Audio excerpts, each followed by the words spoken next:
Bom dia, bom dia, bom dia, galera! Boa noite para todos, seja no Brasil, seja onde for, aqui, para qualquer cantinho. Como é bom estar com vocês aqui no nosso Bom Dia Sexta-feira, com muita alegria, com certeza com muita alegria.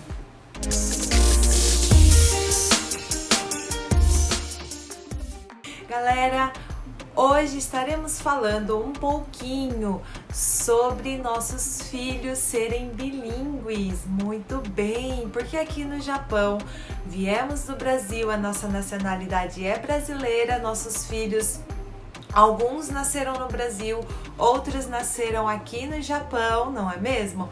E outros já desde pequenininho estão em escolas japonesas, outras mamães optaram por escolas brasileiras, não é mesmo? E outros, como já vieram do Brasil falando o idioma português, chegaram aqui no Japão e começaram a aprender o idioma japonês. E hoje aqui, ó, eu acabei de compartilhar aqui na minha página um vídeo que o DTag lançou com a Mari falando sobre filhos bilíngues. Então é muito legal. Terminando essa live, corre lá, assiste. E se você ainda não é inscrito no DTag, se inscreva também, ativa seu sininho para você receber muitas e muitas novidades. Então foi muito legal porque a Mari abriu bem algo muito bacana sobre os filhos dela, né? E também, como não é diferente, eu tenho 3 filhos e vocês também acredito que tem muitos filhos, não é mesmo? Muitos ou não sei, né? Ou ainda não tem, mas vai ter a oportunidade de ter também. Ou você é vovó já, não é mesmo? O legal é que as crianças, quando nascem aqui, como a Mari já falou, elas são consideradas como crianças brasileiras, né? Não é considerado como criança japonesa. E na escola, o que eles vão puxar? Nas creches japonesas, eles vão aprender somente o idioma japonês, desde pequenininho, ou mesmo quando vêm do Brasil, eles têm um tempo de adaptação no Bará, né, que chama, ela encontra no Frévia, para quem não sabe, aqui na cidade de Cane se encontra no Frévia, né, tem essa sala de adaptação, onde as crianças, conforme a sua idade, elas aprendem um pouquinho do Nihongo para entrar dentro da sala de aula, para conseguir se dar bem, né? Conseguir levar aos pouquinhos e ir aprendendo cada vez mais. Aí você vai me perguntar, Pri, mas eu acho que é muito... Aqui a gente fala kawaii-so, mas numa palavra em português nós falamos assim, eu acho que é muito difícil, né? Eu acho que exige muito do meu filho. Tanto é que muitas mamães optam em colocar as crianças nas escolas brasileiras que tem aqui no Japão.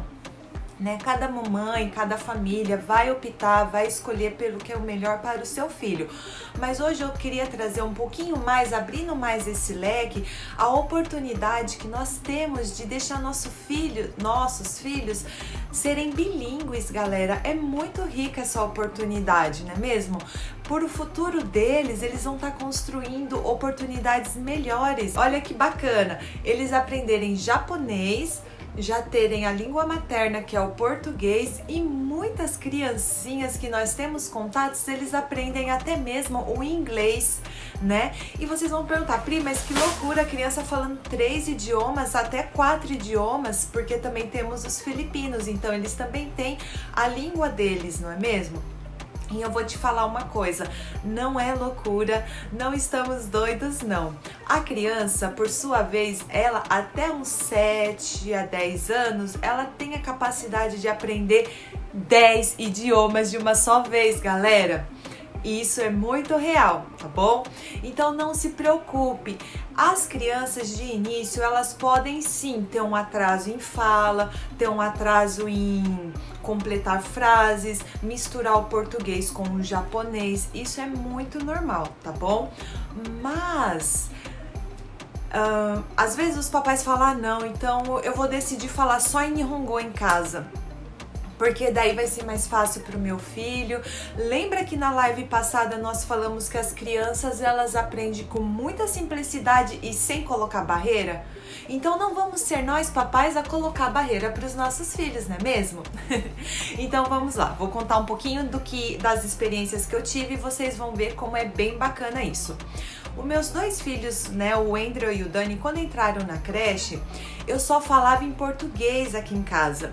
Mas na escolinha eu sempre estava acompanhando, perguntando para a professora como que eles estão. E eu perguntava para elas, eles conseguem entender? Eles estão conseguindo se comunicar com as criancinhas japonesas?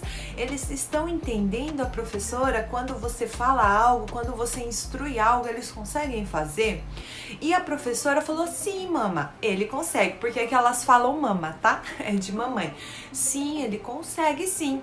Só que de tanto eu perguntar, porque né, entrava mês, saía mês, entrava o ano, saía o ano, eu sempre estava perguntando. E até que um dia ela me perguntou, mama, por que a mamãe tá sempre preocupada perguntando se eles entendem, né, o idioma e tal? E eu falei que em casa, o Andrew, ele até 3 anos de idade, ele não falava nenhuma palavra em Nihongo, né, que é em japonês. Com 3 anos de idade, eu até então nunca tinha escutado o Andrew falar nenhuma palavra, nem água, nem comida, nem suco, não, ele só falava em português, todas as palavrinhas porque com 3 anos ele já falava frases pequenininhas, mas já falava somente em português. E eu falei isso pra ela, falei, não, sensei, ele só fala em português em casa. E ela ficou muito assustada porque ela falou que na creche, com as crianças japonesas, ele falava em Nihongo, mas com as criancinhas brasileiras, porque tinha 1 ou 2 na salinha, ele falava em português. Então, a criança, quando ela se vê em certa situação, ela com o gesto, ela com o pouquinho que ela sabe, ela vai conseguir se adaptando ao ambiente, se adaptando. Então, com 3 aninhos, ele já sabia separar. Ah, essa criancinha é japonesa, essa daqui é brasileira. Então, ele tinha esse, sabe? Da criancinha já começar a ter esse lance de falar em português e em japonês, isso era muito bacana. E o Danilo não foi diferente, o Danilo foi na mesma entoada, falava em português em casa e japonês na escola, e também sabia separar esse lance, sabe, das criancinhas japonesas e as criancinhas brasileiras. Então isso eu achei muito bacana. Só que como nenhuma criança é igual a outra, a Sophie, por sua vez, ela começou a falar mais em Nihongo em casa. Mesmo eu falando em português, ela falava mais em Nihongo. E por um lado eu falei, meu Deus, e agora? Como é que eu vou fazer? Como é que vai ser? Né? Porque as 2 experiências que eu tive, eu até me preocupava. Porque a primeira vez que eu escutei o meu filho falando em Nihongo, eu assustei, porque realmente a entonação muda, a dicção muda. Eu falei, nossa, Nihonjin mitai, né? Nihonjin mitai quer dizer, nossa, parece japonês falando, sabe? Porque é muito diferente. E o legal de tudo é que eles não têm o sotaque, sabe? É bem separadinho. Hoje eles já estão com 9 anos, o Dani com 7. Então, eles falam muito bem o português e muito bem o japonês. Né? E essa é a importância, porque muitas das vezes a escola chega a nós e fala, mama, por favor, fala só em Nihongo em casa, coloca desenho em japonês, façam atividades somente em Nihongo para ajudar a criança, para desenvolver. Mas se nós formos parar para pensar, eles ficam mais de 8 horas na creche japonesa. Durante esse horário, eles só falam em japonês, eles só escutam japonês. Então, em casa, eu falei, sensei Gomen, como nós queremos que ele aprenda a falar bem o português também e a entender, em casa nós colocamos desenhos em português, falamos em português, fazemos atividades em português, não é mesmo? E nisso ela foi vendo que dava certo. Então, ela aceitou de uma certa forma isso. Mas como eu havia falado antes, a Sofia foi diferente. E qual foi a minha estratégia?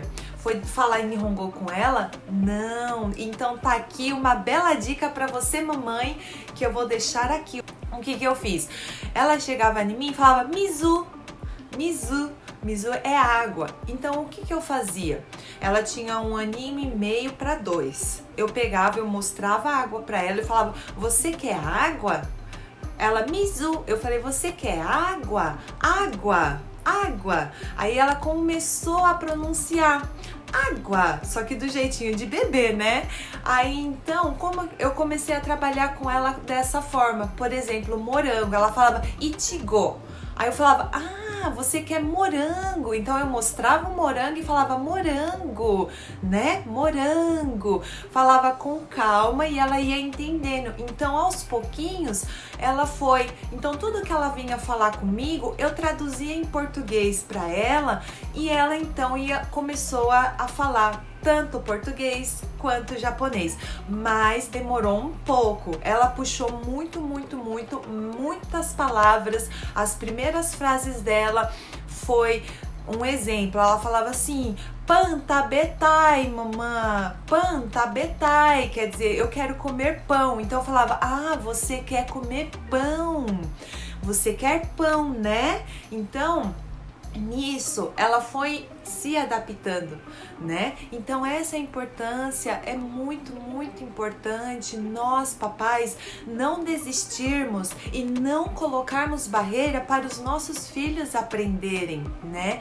É muito importante levar os 2 idiomas. No futuro eles podem ter oportunidades melhores de trabalho. E se você tem também de querer ensinar o inglês, ensine, coloque para aprender, não tenha medo. A criança, ela vai se adaptando, ela vai muito além do que a gente pode imaginar, tá bom? Então fica essas pequenas dicas, coloque o desenho, coloque músicas em português. Isso é muito bacana. E um outro ponto muito especial também, que tem mamães que passam por isso, que a criança ainda com 3 anos, com 3 anos e meio, elas não querem falar, né? Aí a mamãe fica preocupada, achando que a criança tem algum problema, que não consegue falar. Mas ela fica assim, ó.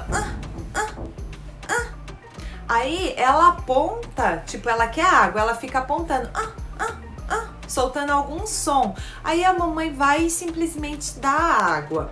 Ou ela aponta para um brinquedo, aí a mamãe vai dar aquele brinquedo. Então, nessa hora é muito importante que nós, papais e mamães, estejamos muito atentos, porque nós vamos deixar a nossa criança preguiçosa quando somente ela fica ou se não, né, apontando e nós simplesmente pegarmos e entregarmos o que ela tá apontando. Nessa hora é onde entra nós, papais e mamães, você quer esse? E ajudar ela na dicção. Você quer o brinquedo? Boneca ou neném, né? Muitas das vezes as criancinhas chamam de neném ou bubu, né? As primeiras sílabas mesmo, que é um carrinho.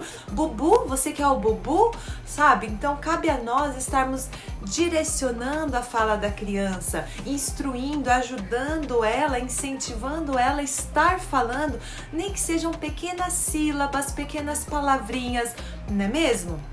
Isso é muito bacana, tá bom? E outra coisa bem bacana também, né, como eu tinha falado, as crianças, elas costumam a traduzir dessa seguinte forma, né? Eu vou falar como se fosse a minha filha, tá? A Sophie quer água. A Sophie quer água. Ela falando dela, ela se coloca na terceira pessoa, que nem nós falamos assim, né? Eu vou dar um exemplo. O Andrew quer água. Eu estou falando que ele quer água, não é mesmo? Isso é bem legal, que nós, papais e mamães, como que nós podemos começar a trabalhar nisso? Porque aconteceu com a Sofia. Aconteceu com o Dani e com o Andrew, aconteceu com os 3 essa parte. O Shinji quer brinquedo, né? Ele falava Shinji porque na escolinha chamava de Shinji, né? O Yusuke quer pão. Eles colocavam o nominho deles e depois o que eles queriam. Então, como nós começamos a lidar com isso? Você quer pão? Aí eles falaram, hi. Aí eu falava, então você fala assim, eu quero pão, mamãe, eu quero água, eu quero brincar, eu quero comer. Então, aos pouquinhos, eu ia tirando o nome deles, como ela falava, Sophie quer pão. Ah, Sophie quer pão. Então a Sophie fala, eu quero pão. Eu quero o omochá. O omochá é o brinquedo. Então, eu quero brinquedo. Então, aos pouquinhos, é o trabalho do papai e da mamãe estar percebendo como eles estão falando, porque muitas das vezes a gente fala, é normal, porque na escola fala assim. Não, papais e mamães, vamos começar a ajudar nossos filhinhos, ok? Vamos sim pegar as instruções da escola? Vamos, mas nem tudo também 100% quando a escola fala só em japonês, porque no Shogaku também aconteceu isso. O Shogaku é a primeira série aí no Brasil, tá bom? Ah, vocês têm que falar só em japonês, fala só em japonês. Só que eu falei, não, professora, ele vai conseguir entender. Então, o que nós fizemos? Filho, o que você não entender, marca num papelzinho, escreve no papel, ou se não, pergunta pra mamãe, pergunta pro papai, pergunta pra sensei, eu não entendi essa palavra. Não deixa de perguntar, mesma coisa em casa. Às vezes eles estão aqui, a gente tá conversando, ou eles escutam uma palavra que pra eles não é do dia a dia, então a gente já colocou isso dentro deles. Ó, pergunta, não entendeu? Pergunta, levanta a mão e pergunta. Então em casa a mesma coisa, eles também, mamãe, o que é justiça? Um exemplo. Mamãe, o que é construção? Porque são palavras que não é do dia a dia deles. Então nós entramos explicando, olha, isso, aquilo, tá bom? Então, gente linda, muito obrigada por vocês estarem aqui conosco. Obrigado pelos comentários, obrigado pelo joinha, e eu já agradeço demais. Espero que todos vocês tenham entendido. Se vocês não entenderam, escreve aqui nos comentários que com certeza assim que der um intervalinho eu estarei respondendo para cada um de vocês, tá bom? E não vamos colocar barreiras, tá bom, galera? Vamos sim, vamos com calma, vamos bem tranquilinho, mas vamos incentivar nossos filhos a falar os 2 idiomas com perfeição. Aí você vai falar, Pri, mas como você ensina os seus filhos a falar português?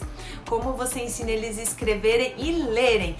Pessoal, lá na Dynamos nós temos um grupo de professoras que ensinam, mas também em casa nós também ensinamos, né? Tem atividades que dá para tirar na internet, tem desenhinhos e também, como a Mari falou, você vai nas lojinhas, nos Hakon Shopping, né? Também tem caderninhos com o alfabeto em Romandi, que eles falam aqui, né? Tem os caderninhos com o alfabeto, então ali a gente pode pegar, estar ensinando, pintando, desenhando com eles. Então é muito importante essa conexão de nós papais e mamães juntinho com nossos filhos, incentivando eles nesse idioma português, tá bom? Porque com certeza o amanhã vocês vão ficar muito felizes de verem as oportunidades que seus filhos todos terão. E serão jovens que não terão vergonha de falar o português, não é mesmo? Porque vão estar falando perfeitinho, certinho, tá bom? Então fica aqui o nosso obrigado. Beijos, até a próxima sexta-feira. Bom dia às 7h30 da manhã.